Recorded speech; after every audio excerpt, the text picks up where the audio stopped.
Bienvenue sur Vitamine B, le podcast de Bartol qui explore des thématiques liées à la transformation des organisations et à leur adaptation aux enjeux du monde moderne. Dans notre série Hémisphères croisés, nous explorons, au travers d'un dialogue alliant science et business, la manière dont l'intelligence artificielle transforme notre cerveau et nos comportements. Aujourd'hui, nous allons parler d'un concept essentiel pour bien travailler ensemble, la confiance. Les chercheurs la définissent comme un état psychologique caractérisé par l'acceptation d'une vulnérabilité fondée sur des attentes positives quant aux attentions ou au comportement d'autrui. Autrement dit, faire confiance, c'est accepter de ne pas tout maîtriser. Or, c'est précisément ce que nos sociétés supportent de moins en moins. Nous vivons dans un monde où tout semble devenir mesurable, calculable et prédictible. Les organisations disposent d'outils de plus en plus sophistiqués pour analyser nos comportements, suivre nos performances et anticiper les décisions. Alors la question se pose, que devient la confiance dans un monde qui cherche précisément à supprimer l'incertitude? Pour explorer cette question, j'ai le plaisir d'accueillir aujourd'hui Fanny Lederlin, docteure en philosophie politique et autrice de plusieurs ouvrages consacrés aux transformations du travail contemporain, Les dépossédés de l'open space, L'éloge du bricolage ou encore Critique en crise, son dernier livre. Avec elle, nous allons essayer de comprendre ce que devient la confiance à l'ère des algorithmes. Bonjour Fanny. Bonjour Margot. Alors, une première question. Vous dites que la confiance n'est ni une sécurité, ni une assurance, ni un calcul, mais un pari comportant toujours une part de risque. Que devient ce pari dans un monde où l'IA promet précisément de réduire l'incertitude? Oui, vous l'avez dit d'ailleurs dans votre introduction, hein, la confiance, c'est un pari alors qui suppose peut-être des attentes positives comme vous l'avez dit, mais qui suppose effectivement surtout de ne pas maîtriser des comportements qu'on espère correspondre à ce qui est attendu, mais qui peuvent décevoir, hein. Pour prendre, un exemple, qui parlera, à toutes et tous, peut-être avez-vous à l'esprit, le film La Chèvre avec Pierre Richard. Je ne sais pas si vous vous souvenez, mais il y a une scène, fameuse où il entre dans une pièce, il y a une immense table et autour de cette table, un certain nombre de chaises et Pierre Richard dans le film est très malchanceux et il choisit une chaise, chaise dont il attend qu'elle se comporte convenablement, c'est-à-dire qu'elle supporte son poids et bien, il se trouve qu'elle cède sous son poids et qu'il tombe. Donc voilà, il a commis une action qui reposait sur la confiance. Toute action d'ailleurs repose toujours sur la confiance, c'est le propre de l'action que de reposer sur la confiance et là, en l'occurrence, elle est déçue. La plupart du temps, heureusement, ces attentes, ne sont pas déçues et on ne pourrait pas, voilà, évoluer quotidiennement dans nos existences, si ce n'était pas le cas. Mais effectivement, il y a cette dimension de pari et de pari qui conditionne l'action. Or, vous avez raison de le dire, l'intelligence artificielle a ceci de particulier qu'elle promet quelque chose comme la substitution à la confiance d'une forme de rationalité assurantielle, hein, quelque chose comme une assurance, hein, l'assurance ne se confondant pas avec la confiance, l'assurance que, eh bien, on va pouvoir prédire, la conséquence d'une action, qu'on va pouvoir prédire, donner une information suffisamment fiable pour pouvoir se passer de confiance. Donc c'est vraiment un changement de paradigme tout à fait important. Donc finalement, la confiance, elle suppose une forme d'exposition et de vulnérabilité. Est-ce qu'on peut encore avoir confiance dans l'imperfection humaine et la sous-optimalité, alors que le management nous impose, notamment via l'IA, des standards de perfection qui nient justement notre vulnérabilité humaine et notre interdépendance? Oui, alors ça, c'est une très, très grande question et qui comporte beaucoup de grands mots. Vulnérabilité, perfection, performance, et cetera. Alors, peut-être peut-on revenir sur un certain nombre, d'éléments. D'abord, effectivement, la confiance étant un pari, sur le comportement, en fait, de ce qui est autre que nous-mêmes, hein, parce que c'est ça, ce pari, elle suppose une forme, d'hétéronomie. C'est-à-dire que quand on se lance dans une action, eh bien, on n'est jamais complètement maître, on n'est jamais seul maître à bord et finalement notre action, le résultat de notre action, sa réussite ou son échec dépend aussi de la manière dont l'environnement extérieur va se conduire. Ça, c'est une première chose. Ensuite, non seulement nous-mêmes, nous ne sommes pas, des surhommes, nous-mêmes, nous ne sommes pas des agents parfaits, mais le monde extérieur ne l'est pas non plus parfait. Donc cette idée de vulnérabilité, elle suppose en effet que nous ayons conscience de nos propres limites personnelles, mais aussi des limites du monde qui nous entoure.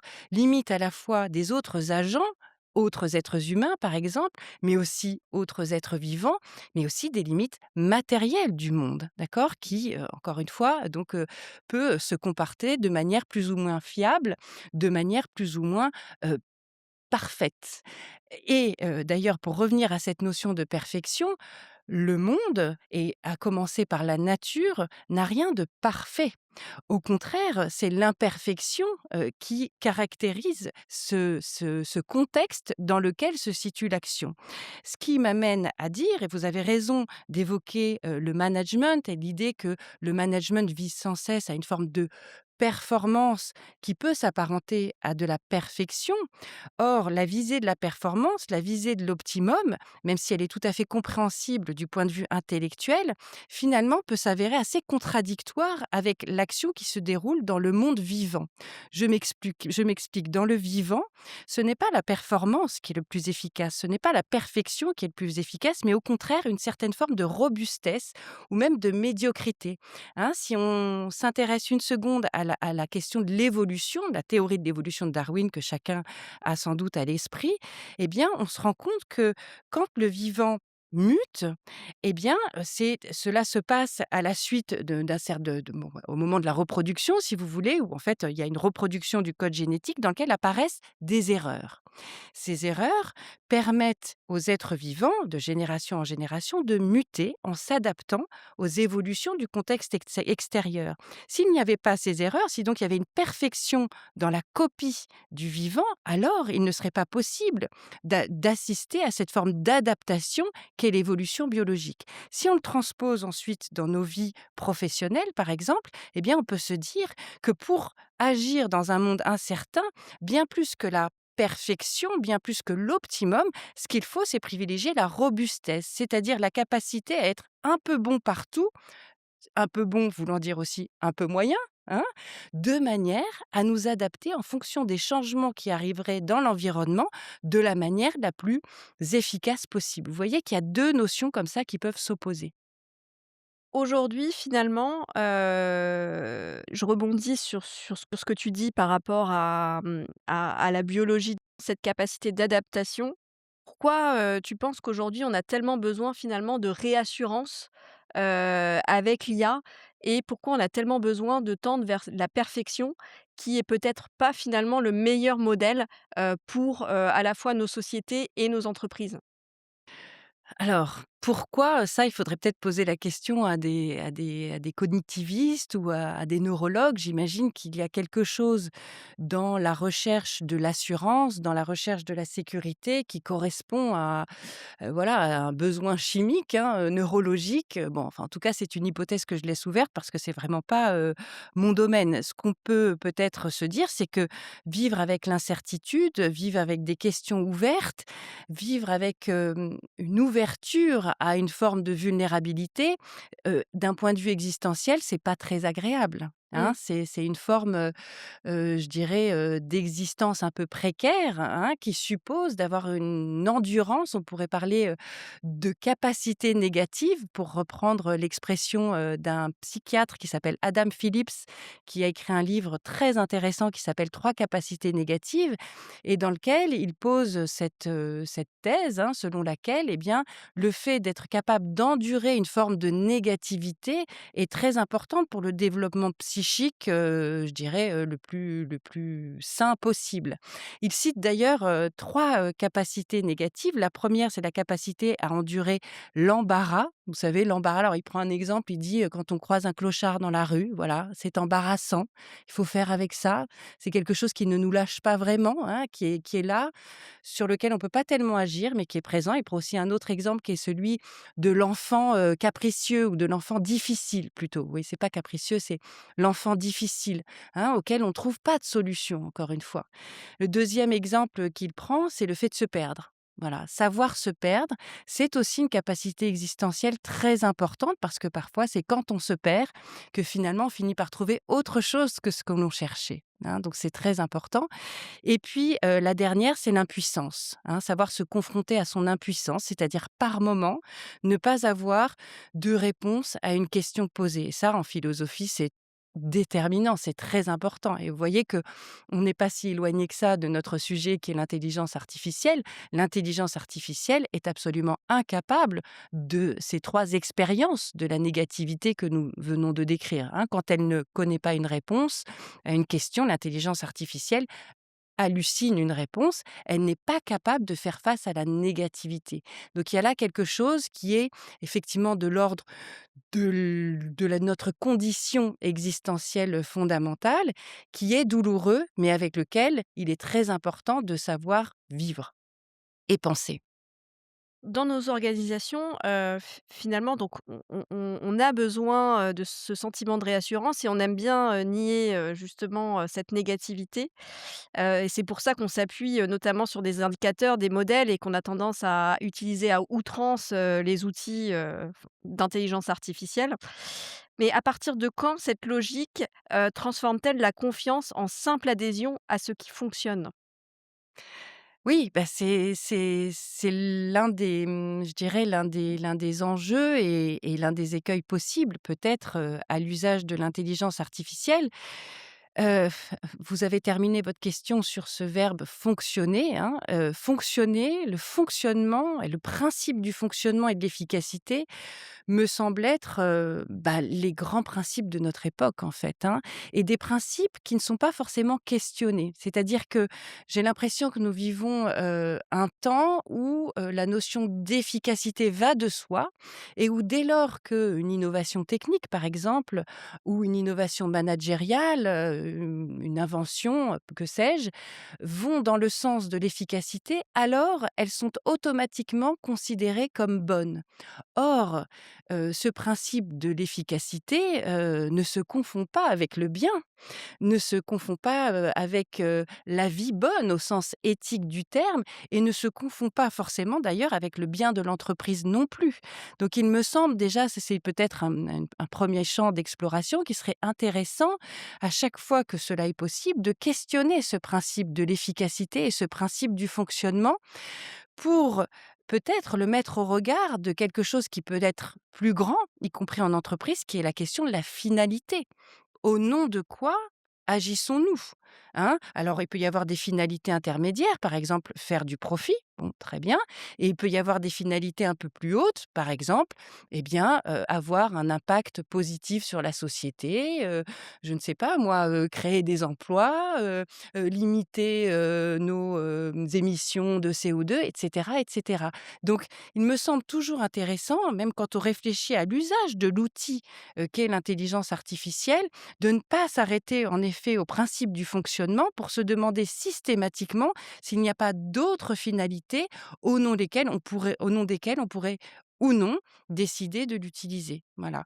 Le principe du fonctionnement pouvant être aussi, nommé, ça c'est quelque chose qui me tient à cœur, pouvant être nommé logique d'ingénieur. Pourquoi j'utilise ce terme de logique d'ingénieur? Alors, il ne s'agit pas de dire tous les ingénieurs ne font que raisonner, de manière, fonctionnaliste, utilitariste, instrumentale, pas du tout. C'est un terme que je j'emprunte à Claude Lévi-Strauss, hein, qui est un anthropologue qui écrivait dans les années 60 et à qui l'on doit notamment un texte qui s'appelle «La science du concret», un texte qui est apparu dans un livre qui s'appelle «La pensée sauvage» et dans ce texte, il réfléchit à la manière dont on pourrait montrer, prouver que, les peuples qu'on appelait encore à l'époque, primitifs, ont, tout comme les Occidentaux, accès à la science. Aujourd'hui, ça nous paraît évident. À l'époque, il fallait encore le montrer. Et ce qu'il explique, c'est que là où les Occidentaux raisonnent selon ce qu'il appelle une logique d'ingénieur, hein, c'est-à-dire que, en fait, c'est la pensée abstraite qui domine dans la logique d'ingénieur et qui ensuite range la vie concrète, range des objets concrets, range la vie pratique dans des catégories abstraites. À l'inverse, la logique qu'il appelle bricoleuse, propre selon lui au peuple dit primitif, eh bien, commence par une rencontre pratique avec le monde, rencontre pratique avec les objets, avec les choses, avec les êtres vivants, et ensuite les range non pas dans des catégories abstraites, mais dans la mythologie, en fait, dans des récits plus ou moins magiques qui leur permettent d'ordonner le monde. Et donc il y a cette inversion et moi ce qui m'intéresse, c'est de me dire que, eh bien, la logique d'ingénieur, elle procède en disant finalement: «La fin théorique que je me fixe justifie les moyens que j'adopte pour y parvenir». À l'inverse, la logique d'ingénieur, elle consiste à dire: «Non, non, ce sont les moyens pratiques, les moyens déjà là, précontraints, plus ou moins abîmés». Vous voyez qu'on n'est pas très loin de l'idée de médiocrité qu'on évoquait tout à l'heure, qui doivent justifier des fins ouvertes et provisoires, hein. C'est un peu 2 façons, 2 rapports au monde qui s'opposent là. Est-ce que vous pensez que le bricolage peut être une méthode pour justement, restaurer une confiance en notre propre puissance d'agir, en dehors des trajectoires toutes tracées par les machines? Eh ben oui, c'est un petit peu ça l'idée, sachant que alors on est peut-être passé un petit peu vite sur ce que nous enlèvent les machines en termes de puissance d'agir, parce que c'est vrai qu'on a tous à l'esprit l'idée que l'intelligence artificielle, les algorithmes, les technologies numériques sont quand même là pour nous augmenter, hein. C'est ce qui nous est «vendu» entre guillemets, c'est ce qui est dit, pour augmenter notre puissance d'agir et il faut quand même le reconnaître, dans notre vie quotidienne, en effet, ces outils nous permettent de gagner du temps, d'aller plus vite à un lieu de rendez-vous, de mieux nous repérer dans l'espace. Enfin, il y a tout un tas, de bénéfices extrêmement pratiques et tout à fait réels, hein, il ne s'agit pas de développer un discours, technosceptique, c'est pas ça l'idée. En revanche, ce qui se passe, et c'est pour en revenir à notre sujet de la confiance, c'est que si on substitue à la confiance une rationalité assurantielle ou une logique d'ingénieur, pour moi les 2 notions sont tout à fait, enfin ont le même sens. Si on substitue donc à la confiance cette idée de sécurité ou d'assurance, alors on va perdre une partie de notre pouvoir d'agir. Car pour que l'action libre, spontanée, puisse se déployer dans le monde, il faut que nous acceptions la part de risque qui y est associée. Sinon, effectivement, ce n'est pas de l'action que nous produisons, mais une sorte d'agitation automatique, hein, une sorte de réaction à des stimulus ou de réaction à des ordres que nous donneraient les robots que nous utilisons. Donc vous voyez qu'il y a ce danger potentiel, hein, dans quelle mesure quand j'utilise Waze pour aller d'un point A à un point B, je deviens un robot fonctionnel qui obéit à la trajectoire que m'a donnée, mon application, hein. C'est ça la question qu'il y a derrière. Donc effectivement, l'idée, d'un point de vue philosophique, c'est de se dire: si on veut continuer de garder notre liberté d'agir, alors il faut continuer de se situer dans une part de risque et de jouer notre action au niveau de la confiance, de continuer de faire confiance au monde, ce qui signifie ne pas vouloir à tout prix la remplacer par la certitude, la maîtrise et l'assurance. Pour ça, le bricolage est un bon moyen. Mais c'est un exercice difficile et encore plus au travail qui suppose, eh bien, de temps en temps, de tâtonner, de savoir se contenter de ce qui est suffisamment bon et non pas parfait, de savoir s'ouvrir à l'erreur. Bon, autant de choses qui, d'un point de vue individuel, à la limite, sont tout à fait entendables, mais qui, dès lors qu'on travaille avec des équipes, sont peut-être plus compliquées à faire passer, hein. C'est sûr. Il y a autre chose peut-être, de «rassurant» entre guillemets dans l'IA, c'est que, on a tendance, à avoir une confiance immédiate dans les réponses qu'elle nous donne ou en tout cas de ce que nous donnent, les algorithmes comme réponse et finalement, dans la confiance, il y a quand même un rapport au temps. Est-ce que, une confiance solide, à votre avis, À ton avis, sur quoi ça repose? Quels sont les facteurs qui peuvent détruire cette confiance, qui est, plutôt donc la confiance humaine qui est plutôt sur le long terme finalement, d'une confiance, aux machines où on a tendance à faire confiance de manière, immédiate? Mmh. Oui, tu l'as dit, l'IA, c'est rassurant et je pense que c'est le cas d'à peu près tous les outils technologiques, enfin liés à la technologie numérique dont nous nous entourons. C'est rassurant. C'est rassurant et c'est confortable. Et donc ça rejoint ce qu'on a dit tout à l'heure sur la question de la capacité négative. S'exposer à la négativité, c'est-à-dire négativité au sens de erreur, de échec, de d'insatisfaction aussi, hein, c'est-à-dire toute cette, voilà, cette dimension négative qui est liée au fait de se frotter matériellement au monde qui, qu'on le veuille ou non, ne cesse de résister, hein. Eh bien, tout cela est très insatisfaisant et très inconfortable. Et donc, il y a quelque chose dans ces outils qui vient nous permettre, de ne pas trop nous exposer à cet inconfort que représente le fait de s'engager dans une relation directe avec le monde qui repose, encore une fois, sur la confiance. Et donc, effectivement, comment dire? Cette sécurité et ce côté rassurant est d'autant plus, utile, d'autant plus vital aujourd'hui que nous avons peut-être le sentiment de vivre dans un état d'urgence qui est lié notamment, je pense, à la crise écologique que nous vivons, hein. Il y a cette idée d'urgence écologique qui pèse comme ça au-dessus de nos têtes, d'idée que nous sommes en train d'épuiser le monde et que le compte à rebours a commencé et qu'il faut trouver des solutions, il y a ça. Il y a aussi l'urgence qui est liée à l'accélération, du temps social, hein, d'une manière générale, mais aussi du temps dans le travail. On sait très bien que les délais sont de plus en plus courts. On sait très bien que, voilà, les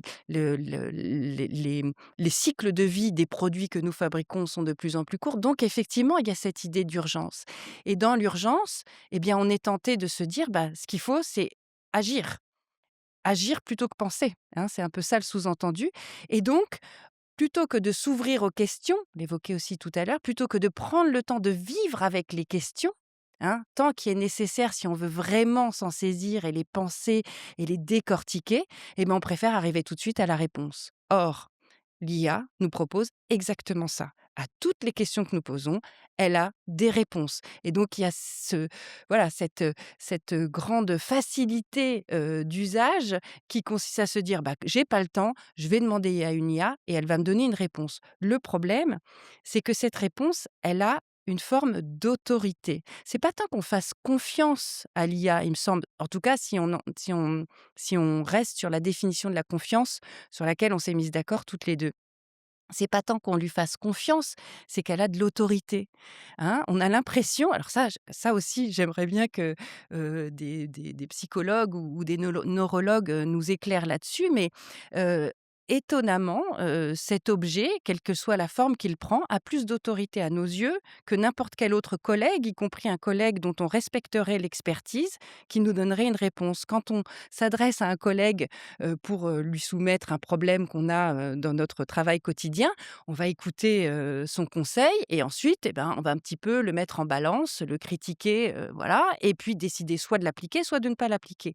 Étonnamment, quand il s'agit d'une IA, on a plutôt tendance à considérer sa réponse presque comme un ordre.